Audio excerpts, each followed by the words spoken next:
Hi kids. This book has a medal. It won an award. So it's going to be a good book, I think. No, they're all pretty good, but this one is called Penny and Her Marble by Kevin Henkes. Chapter 1. Penny was pushing her doll Rose in her stroller. They went back and forth on the front sidewalk. Only go as far as Mrs. Goodwin's house, called Mama.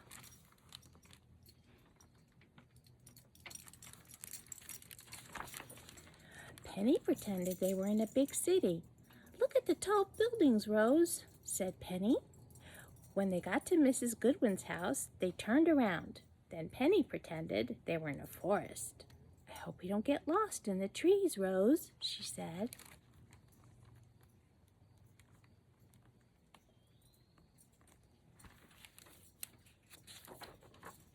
They went back and forth again and again.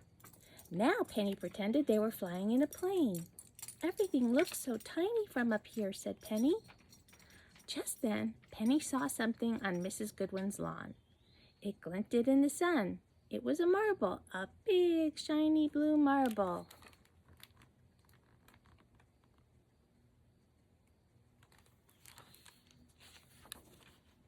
It can't be Mrs. Goodwin's, thought Penny. She's too old to play with a marble. Penny bent down to get a better look. The marble seemed to say, "Take me home."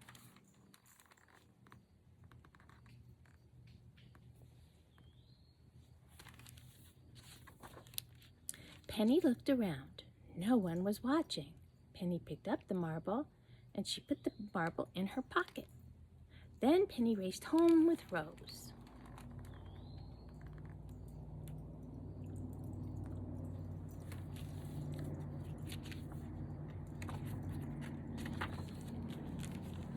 Penny took the marble to her room. She shut the door. Penny rolled the marble between her fingers. The marble was smooth. Penny rolled the marble across the floor. The marble was fast.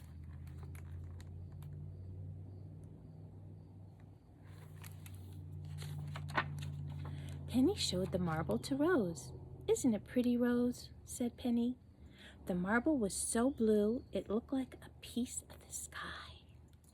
Penny went to the window and held up the marble.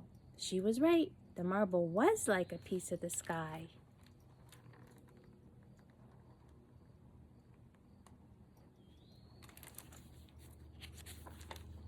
Penny saw Mrs. Goodwin out the window. Mrs. Goodwin was in her yard. Mrs. Goodwin was exactly where Penny had found the marble.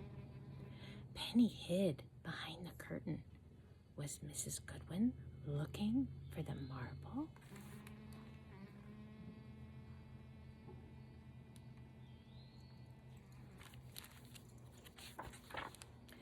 Penny left the window.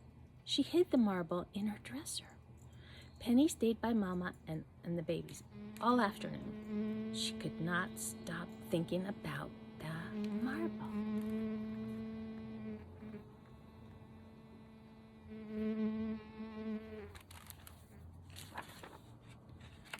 "Do you want to bake cookies?" asked Mama. Penny shrugged. "We could make your favorites," said Mama. "Sugar cookies." "I'll watch you," said Penny.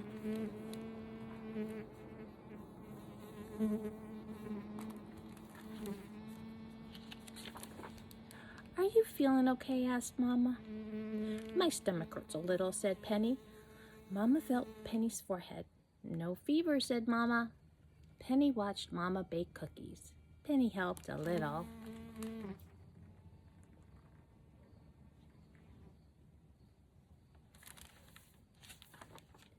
At dinner, Penny did not eat much. The oranges in the bowl looked like big orange marbles. The peas on her plate looked like little green marbles. Penny pushed the peas around her plate. "I'm not hungry," she said. Penny did not want a sugar cookie for dessert.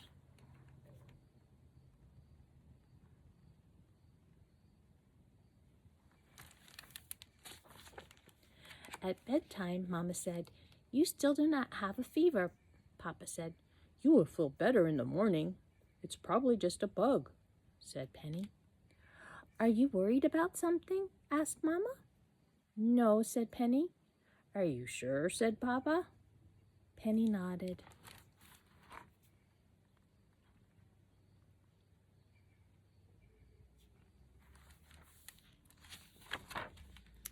After Mama and Papa left her room, Penny looked at the marble.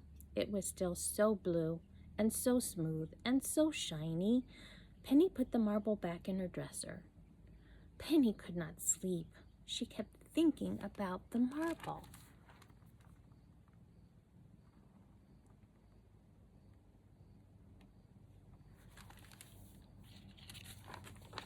When Penny did fall asleep, she dreamed. She dreamed that Mrs. Goodwin was knocking on the door yelling, "Where's my marble?"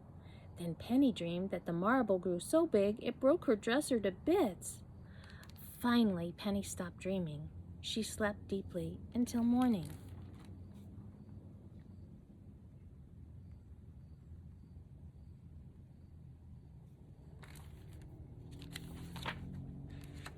When Penny woke up, she'd forgotten about the marble. All of a sudden, she remembered.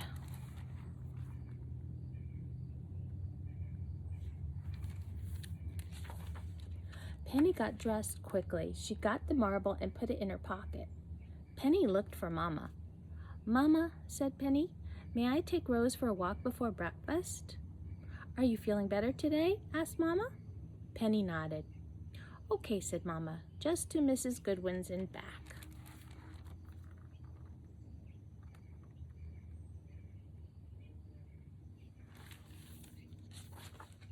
Penny pushed Rose to Mrs. Goodwin's yard. Penny could feel the marble in her pocket. It felt as heavy as a rock. Penny bent down. She put the marble back where she found it. "Let's go home, Rose," said Penny. "Hurry."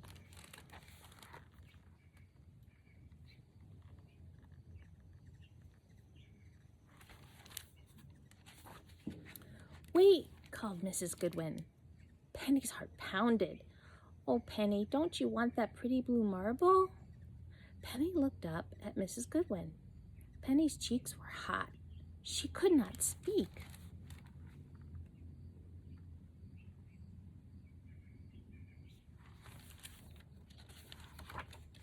Mrs. Goodwin said, "I found the marble yesterday. It was in the back of my kitchen drawer. I thought someone would love it. That is why I put it on the grass by the sidewalk. I hoped someone would walk by and see it," she said. "I did see it," said Penny, "but I thought it was yours, so I put it back."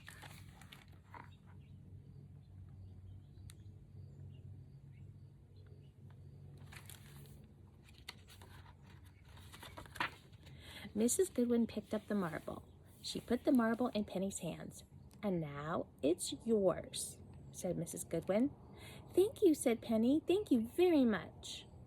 Penny rolled the marble between her fingers. It seemed even more shiny and smooth and blue than before. "Have a good day," said Mrs. Goodwin. "I will," said Penny. "I will."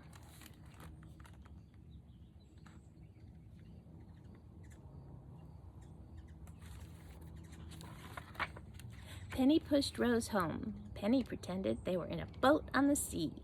"The sea is the same color as my marble," said Penny. Penny pushed faster. "This boat ride is making me hungry, Rose," said Penny. "Let's go inside and have the biggest and best breakfast ever."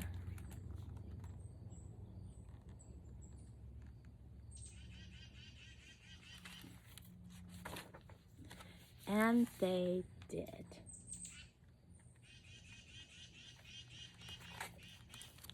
That was a good story. Hope you enjoyed it. Love you.